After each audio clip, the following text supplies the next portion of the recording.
विदेशी आक्रांताओं के खिलाफ यूपी के सीएम योगी आदित्यनाथ के तेवर जग जाहिर हैं। योगी की महमूद गजनवी के सेनापति सालार मसूद गाजी के मेले पर योगी प्रशासन की स्ट्राइक को मियां भाई अभी भूल नहीं पाए थे कि योगी ने अब मोहम्मद गौरी के सेनापति शमशुद्दीन की मजार पर पीला पंजा चलाने की तैयारी कर ली।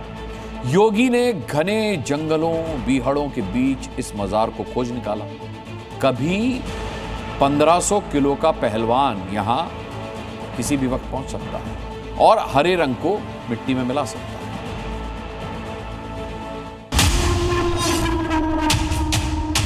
वहां भी एक ऊपर मजार तैयार कर दी गई है। देखिए यहां पर उर्स लगाकर इसको और फैलाने का इरादा था।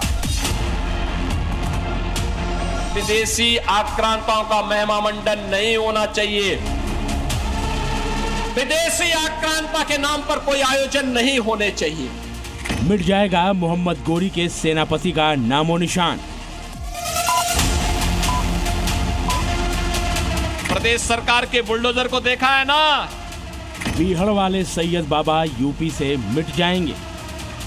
बयान भारत के अंदर विदेशी आक्रांताओं को अपना आदर्श मानने वाले लोगों की आंखों को खोलने वाला होना चाहिए। शमशुद्दीन की मजार योगी का बुलडोजर तोड़ देगा। कब्जा करने के लिए 1 इंच जमीन नहीं देने वाले हैं। पहले विदेशी आक्रांता महमूद गजनवी के सेनापति सैयद सालार मसूद गाजी का जेठ मेला नहीं लगा और अब तो मोहम्मद गौरी के सेनापति शमशुद्दीन का नंबर आ गया है। उसके नाम पर मेला तो नहीं लग रहा बल्कि उसकी मजार का ही नंबर आ गया है। यानी योगी का मैसेज है कि यूपी से विदेशी आक्रांता का इतिहास मिटा कर ही दम लेंगे। गाजी के नाम पर होने वाले आयोजनों को पूरी तरह से बंद करवा दें। ये मजार सैकड़ों साल पुरानी बताई जा रही है और घने जंगलों के बीच वन विभाग की जमीन पर अवैध तरीके से खड़ी है। इस मजार को भाईजान बीहड़ वाले सैयद बाबा के नाम से पुकारते हैं, लेकिन अब इस मजार पर बुलडोजर किसी भी दिन चल सकता है। ये देखिए मैं दिखाता हूं कि ये उस आक्रांता के सेनापति की मजार है जिसे ये बीहड़ का इलाका कहा जाता है और ये बीहड़ वाले बाबा की मजार कहा जाता है। ये देखिए मैं ये टेरेन देखिए, ये जो डेमोग्राफी है यहाँ की भौगोलिक परिस्थिति देखिए। ये बीहड़ का इलाका, एक समय डाकू आया करते थे। फिलहाल यहाँ पर एक आक्रांता की मजार है। यहाँ पर ये रास्ता बना दिया गया, देखिए ये सीढ़ियों को बना दिया गया बिना परमिशन के, ताकि यहाँ से जो लोग आ सकें जंगल के रास्ते। और वहाँ भी एक ऊपर मजार तैयार कर दी गई है। 3 जनवरी को सीएम योगी की टेबल पर अवैध मजार की शिकायत पहुंच गई थी। इसी के बाद अवैध मजार को ध्वस्त करने का नोटिस दिया गया। 22 जनवरी तक अवैध मजार को अपने कागज दिखाने थे, लेकिन कागज होंगे तो दिखाएंगे ना। 1 हफ्ते से ज्यादा का वक्त बीत जाने के बावजूद मजार के दस्तावेज वन विभाग के सामने पेश नहीं किए गए। यही वजह है कि अब मजार को हर हाल में ध्वस्त किया जाना तय है। योगी प्रशासन का बुलडोजर आएगा और बीहड़ वाले सैयद बाबा की मजार को ध्वस्त कर देगा। मोहम्मद गौरी के सेनापति की मजार के अंतकाल पर मियां भाई इससे अपना सैकड़ों वर्ष पुराना जुड़ाव बता रहे हैं। इमोशनल कार्ड फेंक कर उम्मीद कर रहे हैं कि पीले पंजे को लेकर किसी मोड़ पर ब्रेक लग जाए, लेकिन ये शायद भूल रहे हैं कि यूपी में अवैध का मतलब अवैध होता है। मानता बहुत बड़ी है उनकी। क्या है वो पीर है हमारे, और वो जो है बहुत पुराने पीर हैं। उनकी 2 दरगाहें, एक नीचे है और एक ऊपर है। कुछ मियां भाई तो धमकी देने पर उतारू हो गए हैं। प्रशासन के लगाए नोटिस को इन्होंने उखाड़ फेंका है। ऐसा थोड़ी तोड़ा है यार। वो कह रहे हैं कि जंगल की जमीन पे बना दिया है। अरे नहीं, जंगल की जमीन का अभी क्या सदियों से है, वो तो अभी तोड़ी हुई है। अभी ऐसे थोड़ी कोई तोड़ देगा, ऐसे तोड़ेगा ऐसे नहीं तोड़ सकता। ऐसे तो वो भी होता है, नहीं कुदरती लिख लिया। ऐसी बात तो है ना, जंगल पहले था या कुदरती बनी हुई है ना पहले से। ऐसे में प्रशासन ने मजार के आसपास 10-10 फीट के 5 गड्ढे बुलडोजर से खोद दिए हैं ताकि भाईजान मजार तक पहुंच ही ना पाए। किसी को यहाँ जाने की इजाजत नहीं दी है और इसके लिए मैं दिखाना चाहूंगा, एक बार गौरव से कहूंगा कि ये दिखाएं। ऐसे 5 गड्ढे खोदे गए हैं। ये तो रास्ता है, हम कोशिश करते हैं आपको दिखाने की कि ये गड्ढा प्रशासन द्वारा, जो फॉरेस्ट विभाग है उसके द्वारा खोदा गया है ताकि जो भारी भीड़ होती है कई साल से, उर्स के नाम पर और अतिक्रमण किए गए मजार के नाम पर उसे रोका जा सके। अब ये अवैध मजार न केवल ध्वस्त होगी बल्कि इसके साथ यूपी से विदेशी आक्रांताओं के इतिहास का अंत भी हो जाएगा। वो अवैध कब्जे भी इस मजार के साथ हटा दिए जाएंगे जिन्हें जंगल में मुख्य मार्ग से 3 किलोमीटर अंदर ऊंचाई पर कब्जाने की तैयारी भाईजान की चल रही थी।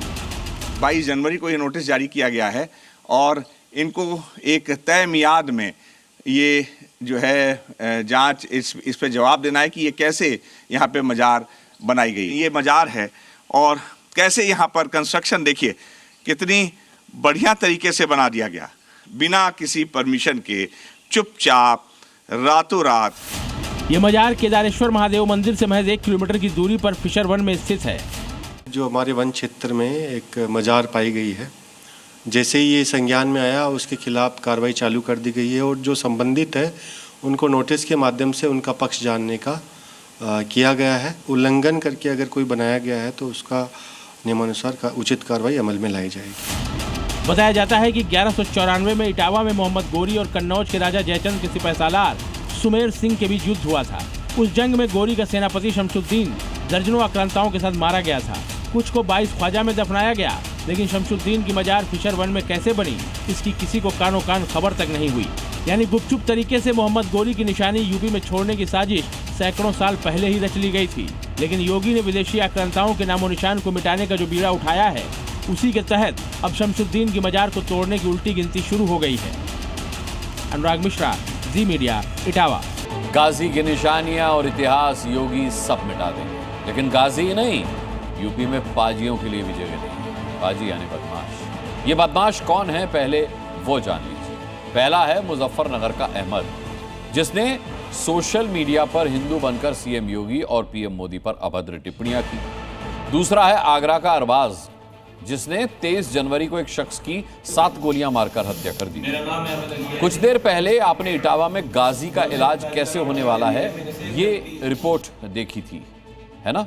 अब आपको मुजफ्फरनगर और आगरा के पाजियों का इलाज कैसे हुआ वो दिखाते हैं। इनको गाजी और पाजी प्यारे हैं। माफिया और अपराधी के लिए कोई जगह नहीं। सीएम योगी की ये चेतावनी उन पाजियों के लिए है जो उत्तर प्रदेश का माहौल खराब करना चाहते हैं, लेकिन ऐसा करने का अंजाम क्या हो सकता है उसे अब अहमद से बेहतर भला कौन बता सकता है। मेरा नाम अहमद अली है जी और मेरे पिताजी का नाम मोहम्मद अली है। मेरे से एक गलती हुई जी, मैंने मुख्यमंत्री जी के बारे में, प्रधानमंत्री जी के बारे में कुछ गलत शब्द बोल दिए थे। जीवन में कभी ऐसी कोई गलती नहीं करूँगा। आपने अहमद का इकबाल जुर्म भी सुना और उसका माफीनामा भी। अहमद है तो मुस्लिम, लेकिन इसने हाथों में कलावा बांधकर अपनी हिंदू पहचान बनाकर सोशल मीडिया पर पीएम मोदी और सीएम योगी के खिलाफ अभद्र टिप्पणियां की थी। वीडियो वायरल हुआ तो 27 जनवरी को पुलिस ने अहमद को धर दबोचा और उसका तरीके से इलाज किया। अब अहमद का पूरा परिवार माफी मांगता और सफाई देता फिर रहा है। मजाक में कह दिया उसने, मेरे बच्चे की कोई गलती नहीं है, जो किसी ने डाल ली इसका। उससे कैमरा लगाया गया, छुपके से इनसे जबरदस्ती मुंह कहलवाया गया कि क्या है इसका नाम, गाली दे तुम मोदी योगी को। इन्होंने वैसे ही गाली दे दी मजाक में, हम क्यों देंगे इनको। बस पीएम मोदी और सीएम योगी पर अहमद का बनाया विवादित वीडियो कई साल पुराना है। जिस दुकान पर यह वीडियो बनाया गया था उस जी मीडिया की टीम उस दुकान पर भी पहुंची। सोशल मीडिया पर जो वीडियो वायरल हुआ है वो दरअसल इसी दुकान पर बनाया गया था। ये जन समुदाय केंद्र है और इन्हीं कुर्सियों पर जो बैठा हुआ अहमद था जब वो प्रधानमंत्री और मुख्यमंत्री के खिलाफ अपशब्द बोल रहा था, और उसी के जानकार ने ये वीडियो करीब 4 साल पहले बनाया गया था। अहमद ने जो किया उसकी सजा वो लंगड़ाते हुए भुगत रहा है, लेकिन आगरा के बदमाश अरबाज ने जो किया था उसकी कीमत तो उसे यमराज से मुलाकात कर चुकानी पड़ी। नाम अरबाज उर्फ मंसूरी, निवासी खंदौली आगरा। जुर्म रंगबाज उर्फ राज चौहान की हत्या। इनाम 25,000। राज चौहान हत्याकांड को अंजाम देने वाले अरबाज की गिरफ्तारी के बाद पुलिस उसे हत्या में इस्तेमाल तमंचा बरामद करने के लिए लेकर पहुंची थी, लेकिन अरबाज ने एक पुलिसकर्मी की बंदूक छीनकर भागने की कोशिश की। उसने पुलिस वालों पर फायरिंग भी की। जवाबी कार्रवाई में अरबाज मारा गया। ये वही स्थान है जहाँ पर आप देख सकते हैं कि पुलिस कर्मी भी आपको नजर आ रहे होंगे। पुलिस जब यहाँ पर लेकर पहुंची तो आरोपी अरबाज खान उर्फ मंसूरी ने पुलिस की पिस्टन छीन पुलिस पर ही हमला कर दिया। जवाबी कार्रवाई में आगरा पुलिस ने भी फायरिंग की, जिसमें अरबाज को 2 गोलियां लगी। बताया जा रहा है कि एक गोली उसके सीने में और दूसरी गोली उसके पैर में लगी, जिसके बाद आनन फानन में आगरा पुलिस ने पहले उसे जिला अस्पताल भेजा, जहां से उसे आगरा के एसएन मेडिकल कॉलेज रेफर कर दिया गया, जहां डॉक्टरों ने उसे मृत घोषित कर दिया। राज चौहान हत्याकांड में अरबाज के 2 और साथी भी शामिल थे। पुलिस ने 2 अलग अलग जगह हुई मुठभेड़ में उन दोनों को भी गिरफ्तार कर लिया। आगरा में हुए 3 एनकाउंटर में 2 पुलिस वाले भी घायल हुए हैं, लेकिन योगी फोर्स ने एक बार फिर ये मैसेज दे दिया है कि कानून तोड़ने वाला कोई भी पाजी अब बच नहीं पाएगा। पहले तो अपराध होता नहीं, लेकिन अगर कहीं छिनैती या लूट की घटना घटित हो गई तो कुछ ही घंटों में अपराधी जेल के शिकंजों में होता है और लंगड़ाता हुआ चलता हुआ दिखाई देता है। यह नया प्रदेश है जो अपराध को स्वीकार नहीं करता है और अपराधियों को यह दिखाने का प्रयास भी करता है कि अगर अपराध किया तो उसकी कीमत उसे चुकानी पड़ेगी।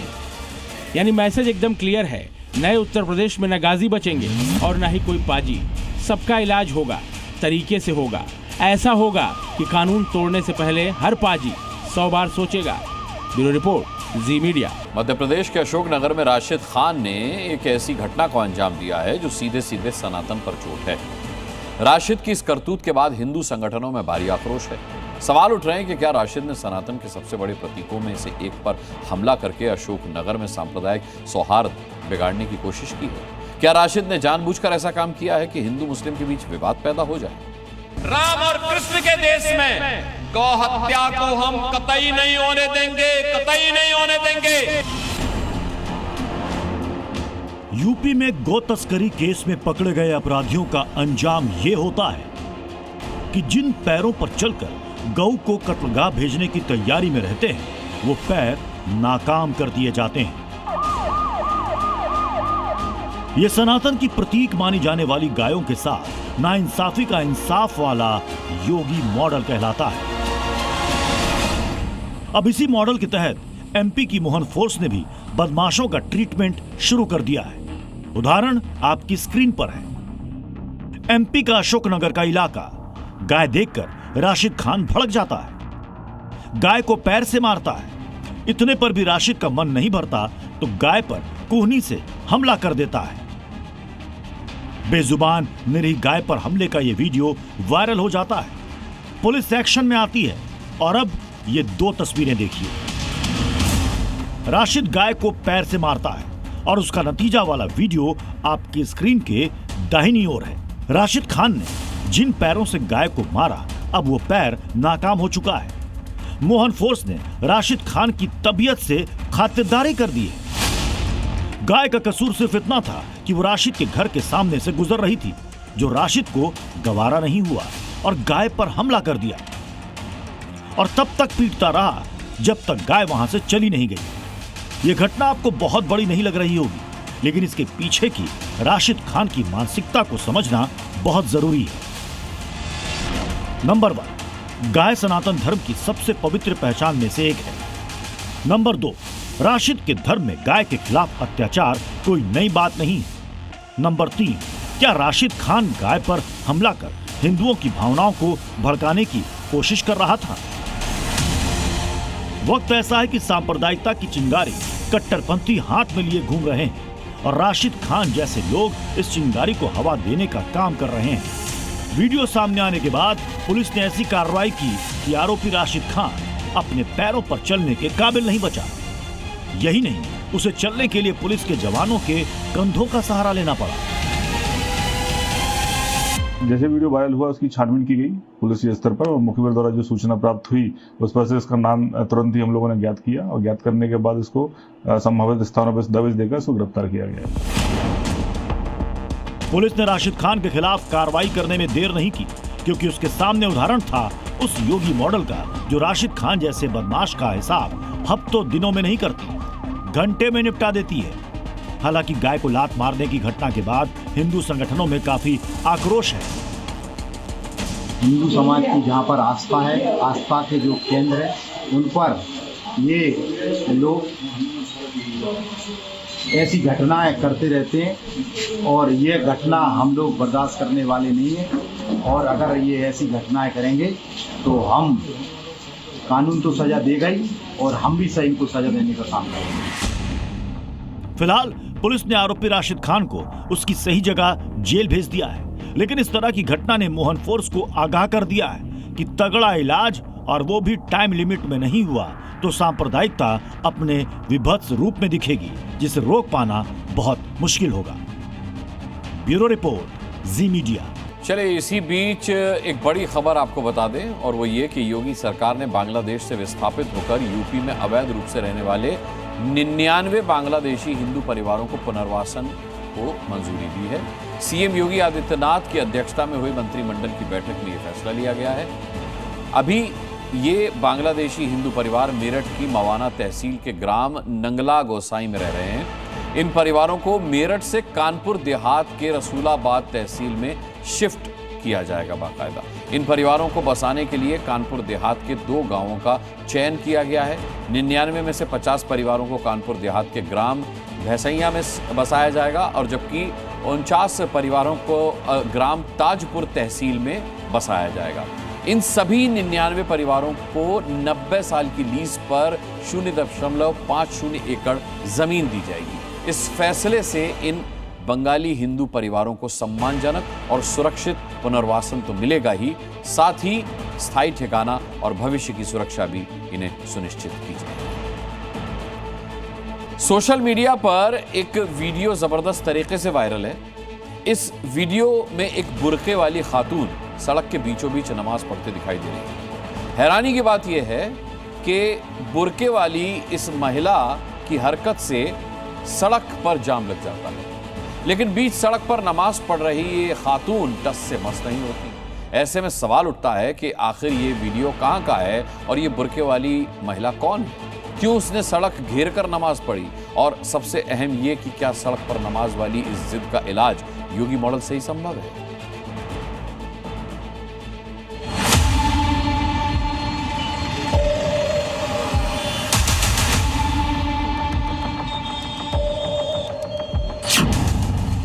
सड़क से लगातार ट्रैफिक गुजर रहा है, लेकिन इस ट्रैफिक से बेपरवाह एक खातून सड़क के बीचों बीच सफेद लिबास और बुर्के में नमाज पढ़ती दिखाई दे रही है। अब इसे बुर्के वाली खातून की जिद कहिए या फिर कट्टरपंथी सोच,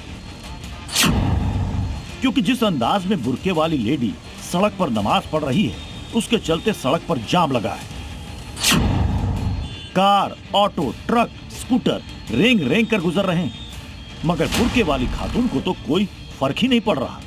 वो तो बस नमाज पढ़ने में मशगूल है। सोशल मीडिया पर वायरल ये वीडियो केरल के पलक्कड़ का है। हैरानी की बात यह है कि बीच सड़क पर खातून की नमाज वाली जिद जानलेवा भी साबित हो सकती थी।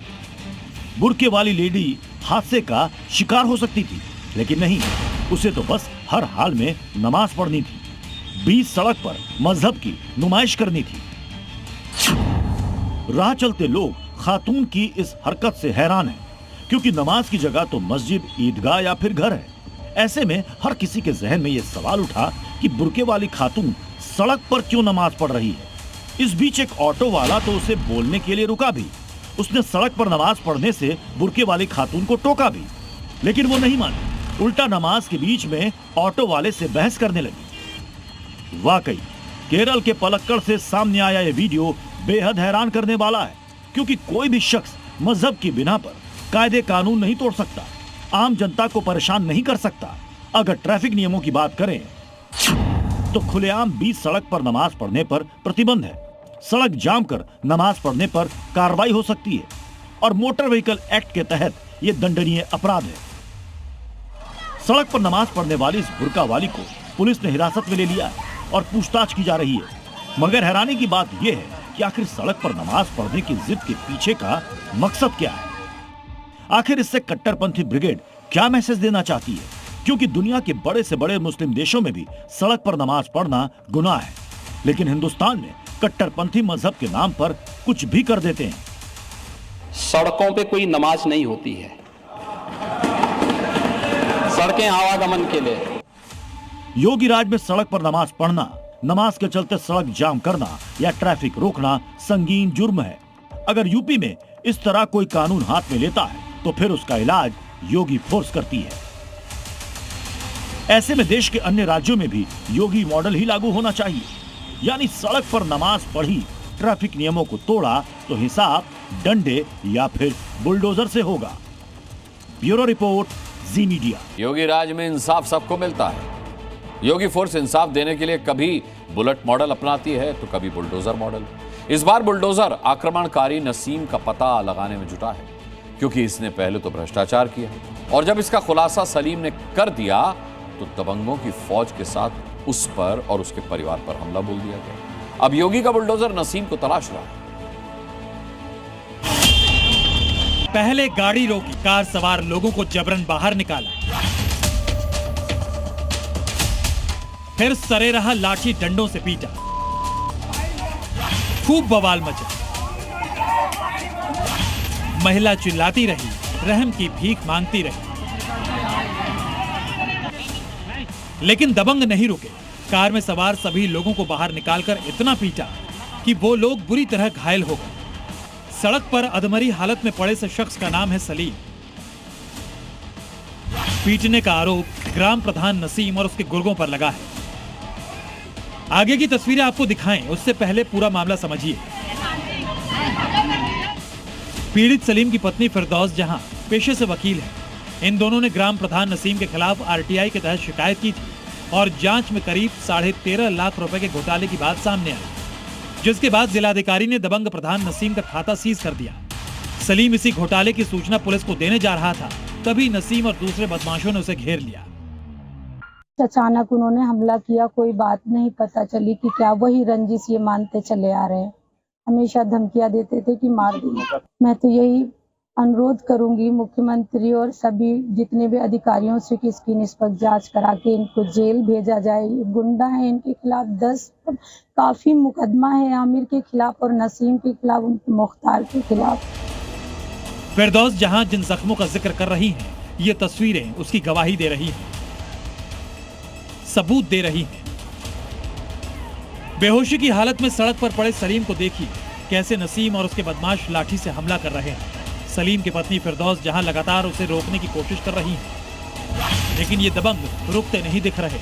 इसलिए अब आक्रमणकारी नसीम को बुलडोजर खोज रहा है। गुरुग्राम में हिंदू बेटी पर अत्याचार की रोंगटे खड़े कर देने वाली कहानी सामने आई है। दोस्ती, धोखा, जबरन धर्मांतरण के इस डर्टी गेम के खुलासे ने एक बार फिर साबित किया है कि अपने आसपास घूम रहे कालनेमियों से हिंदू लड़कियों को कितना सावधान रहने की जरूरत है। गुरुग्राम के आरिफ ने आरव बनकर हिंदू लड़की को जिस तरह से धोखा दिया है, वो दिल को दहला देने वाला है। आरिफ और आतिफ लंबे नपने वाले हैं, क्योंकि इनके गुनाहों की लिस्ट में है झांसा, हिंदू लड़की के साथ मारपीट, जबरन धर्मांतरण की कोशिश और जबरन गर्भपात। इस हिंदू लड़की के बयान से आप समझिए, जो बता रही है कि कैसे आरिफ ने आरव बनकर उसके साथ इतने गुनाह कर डाले। आरिफ ने पहले हिंदू बनकर दोस्ती की, फिर अपने प्यार के जाल में फंसाया, उसके बाद शादी की, जबरन अबॉर्शन करवाया, मारपीट की। जब मुस्लिम होने का पता चला तो नमाज पढ़ाने का दबाव डाला गया, उसके अश्लील वीडियो पोस्ट कर उसे धमकाया गया और धर्मांतरण करने को कहा गया। आरिफ और आतिफ आज के कालनेमी हैं, जो भेष बदलकर हिंदू बेटियों को अपना शिकार बनाने की फिराक में रहते हैं। यह मामला गुरुग्राम का है। आपको चौंकाने वाला वो तरीका बताते हैं जिसका इस्तेमाल आरिफ और आतिफ करते थे। पहले हिंदू लड़की से दोस्ती की, फिर अपने एक मुस्लिम दोस्त से मिलवाया जिसका नाम आरिफ था, लेकिन हिंदू लड़की को नाम आरव बताया गया और फिर दोनों की शादी करवाई।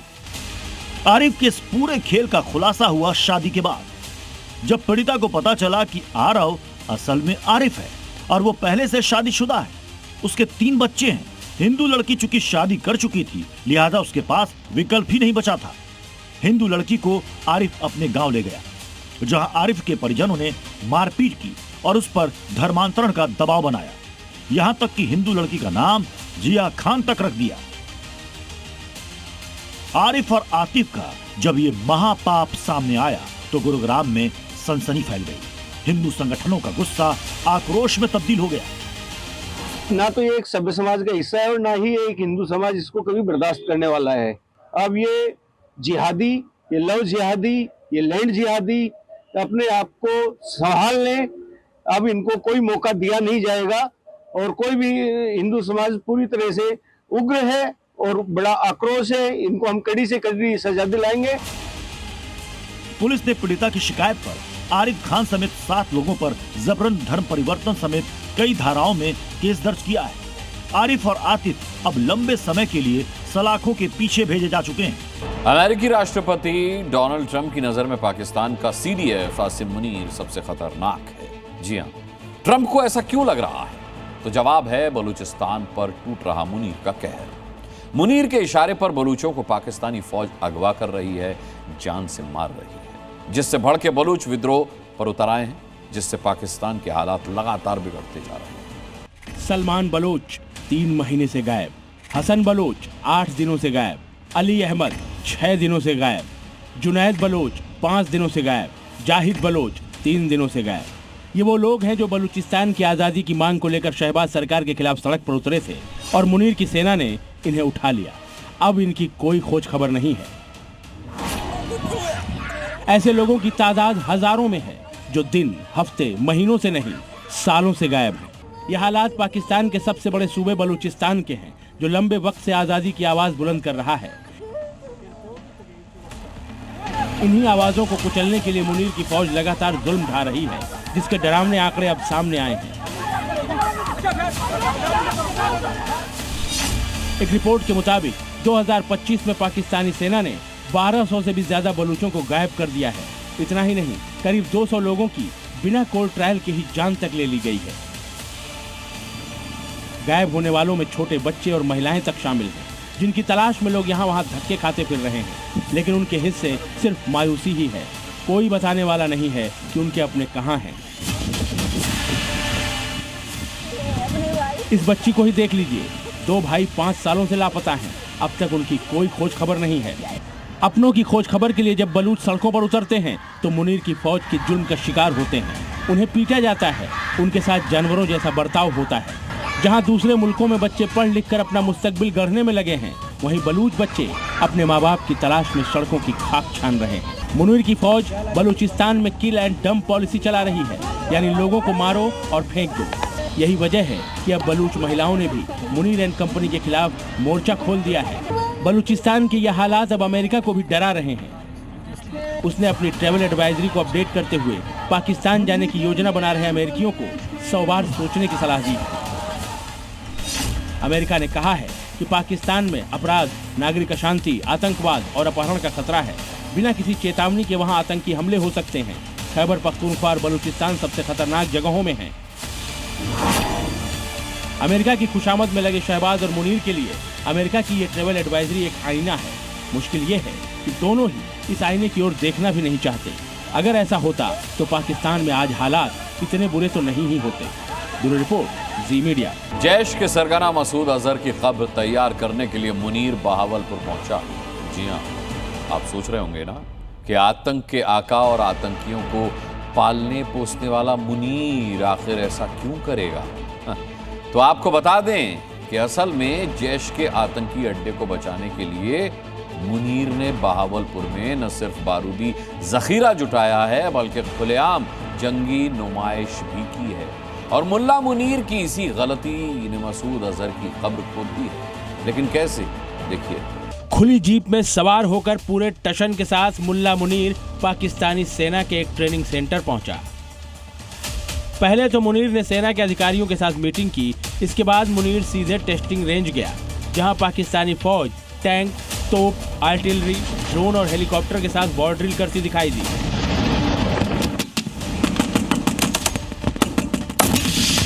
जानते हैं मुनीर एंड कंपनी ने यह बारूदी नुमाइश कहां की? हिंदुस्तानी बॉर्डर से महज 70 किलोमीटर दूर बहावलपुर में। बता दें कि यह वही बहावलपुर है जहां ऑपरेशन सिंदूर के दौरान भारतीय सेना ने भीषण हवाई हमले किए थे। ये वही बहावलपुर है जहां हिंदुस्तानी फौज ने जैश के अड्डों को नेस्तनाबूद कर दिया था। ये वही बहावलपुर है जहां मसूद के आतंकियों को मौत के घाट उतारा गया था। लेकिन अब जो खबर सामने आ रही है उसके मुताबिक मुनीर ने बहावलपुर में मसूद और उसके आतंकियों की सुरक्षा के लिए खास तरह का मल्टी डोमेन वॉरफील्ड तैयार करवाया है। जो कि बहावलपुर के खैरपुर तमेवाली इलाके में मौजूद है। यहीं पर पाकिस्तानी सेना ने टैंक और तोप के साथ ड्रिल की। हाई इंटेंसिटी फील्ड पर ड्रोन हेलीकॉप्टर भी उड़ाए गए। DGISPR की माने तो बहावलपुर के इस मिलिट्री बेस पर एडवांस सर्विलांस, इलेक्ट्रॉनिक युद्ध के साजो सामान और आधुनिक कमांड एंड कंट्रोल सिस्टम भी रखे गए हैं, ताकि बहावलपुर में अगर कोई अटैक होता है, चाहे वो आसमानी हो या फिर जमीनी, तो इस हमले से पाकिस्तानी सेना खुद को बचा सके। लिहाजा बहावलपुर में मौजूद इस सैन्य अड्डे का जायजा लेने के लिए आज मुनीर पहुंचा, ताकि पाकिस्तानी सेना की हर तैयारी को अपनी नजरों से देख सके, परख सके। मगर हिंदुस्तानी बॉर्डर के ठीक पास मुनीर ने बम गोला बारूद की नुमाइश कर अपनी मुश्किलें तो बढ़ा ही ली हैं, साथ साथ जैश के सरगना मसूद अजहर और उसके आतंकियों की कब्र भी खोद दी है। दरअसल मुनीर के इस कदम से अब बहावलपुर भारतीय सेना का टॉप मोस्ट टारगेट बन जाएगा, क्योंकि अब तक तो बहावलपुर में सिर्फ जैश का मदरसा और आतंकियों का अड्डा था। लेकिन अगर बहावलपुर की तरफ से कोई भी हिमाकत हुई, ड्रोन या बम बारूद वाली कोई साजिश हुई, चाहे वो जैश के आतंकी अंजाम दें या फिर पाकिस्तानी सेना, तो फिर हिंदुस्तानी फौज पाकिस्तान के नक्शे से बहावलपुर का वजूद मिटाने में देर नहीं लगाएगी। बहावलपुर में जैश के आतंकियों के साथ साथ पाकिस्तानी सेना के बारूदी जखीरे को भी जलाकर राख कर दिया जाएगा। यानी जिस टशन के साथ मुनीर बहावलपुर पहुंचा है, यकीन मानिए इसी बहावलपुर से मुनीर के खात्मे का काउंटडाउन शुरू हो जाएगा। ब्यूरो रिपोर्ट, जी मीडिया। इस वक्त मिडिल ईस्ट खौल रहा है। ओमान की खाड़ी में खड़ा अमेरिकी aircraft carrier Abraham Lincoln ready खड़ा है।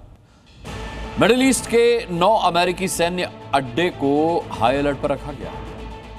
इधर ईरान ने अपने ड्रोन्स की तैनाती कर दी है। ट्रंप ने खामेनेई को खुली धमकी दी है कि इस बार हमला जून 2025 से भी ज्यादा विध्वंसक होगा और पहला टारगेट होगा खामेनेई का बंकर। कतर, जॉर्डन और संयुक्त अरब अमीरात में अमेरिकी सैन्य अड्डों पर third air defence system active हो चुका है। अमेरिका का USS अब्राहम लिंकन विमान वाहक पोत स्ट्राइक ग्रुप गाइडेड मिसाइल और विध्वंसक पोतों के साथ तैनात हो चुका है। अमेरिकी नौसेना का दूसरा जंगी बेड़ा भी जल्दी पहुंचने वाला है। मतलब सिर्फ प्रेसिडेंट ट्रंप के आदेश मिलने की देर है, ईरान पर हमले शुरू हो जाएंगे। मिडिल ईस्ट की खुफिया सूत्रों से ये दावा किया जा रहा है कि अमेरिका के पहले टारगेट पर ईरान के सुप्रीम लीडर खामेनेई, कुछ सेना के कमांडर और कुछ सैन्य ठिकाने हैं, जिन्हें वो पहले हमले के दौर में ही खत्म करने की तैयारी कर चुका है। अमेरिका ऐसी सैन्य क्षमता बनाए रखना चाहता है जो ईरानी हमलों से पहले ही उन्हें रोक सके। अगर हालात बिगड़ते हैं तो अमेरिका पहले और बेहद विध्वंसक हमला करने से पीछे नहीं हटेगा।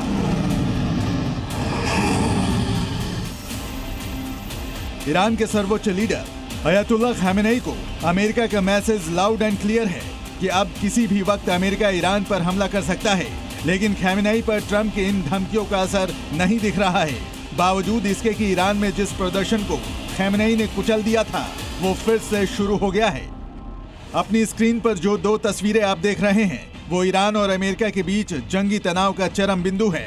पहली तस्वीर में अमेरिका का सबसे ताकतवर एयरक्राफ्ट अब्राहम लिंकन ईरान के पास मोर्चा संभाल चुका है, तो दूसरी तस्वीर में ईरानी एजेंसियां इसकी हर एक्टिविटी पर नजर रखने के लिए दर्जनों जासूसी ड्रोन तैयार कर चुके हैं। मतलब अमेरिका जिस अब्राहम लिंकन को अपनी जीत की गारंटी मानता है, ईरानी एजेंसियां सबसे पहले उसी को टारगेट करने का इंतजाम कर चुकी हैं। ट्रंप लगातार ईरान को चेतावनी दे रहे हैं कि अगर ईरान परमाणु हथियारों को लेकर बातचीत की मेज पर नहीं आया, तो पिछला सैन्य अभियान ऑपरेशन मिडनाइट हैमर सिर्फ एक चेतावनी थी। अगला हमला उससे कई गुना ज्यादा नुकसान पहुंचा सकता है। अमेरिका ने जून 2025 में ईरान के न्यूक्लियर प्लांट पर B-2 बम वर्षक से हमला किया था, लेकिन इस बार ईरान ने अमेरिकी हमले से बचाव की तैयारी की है। हालांकि अमेरिकी घातक हथियारों के सामने ईरान कितने दिन नहीं, कितने घंटे टिक पाएगा, दुनिया भर के डिफेंस एक्सपर्ट इस पर चर्चा कर रहे हैं। सवाल पर मंथन हो रहा है कि क्या खलीफा खामेनेई की लाइफ लाइन खत्म हो चुकी है। ब्यूरो रिपोर्ट, जी मीडिया।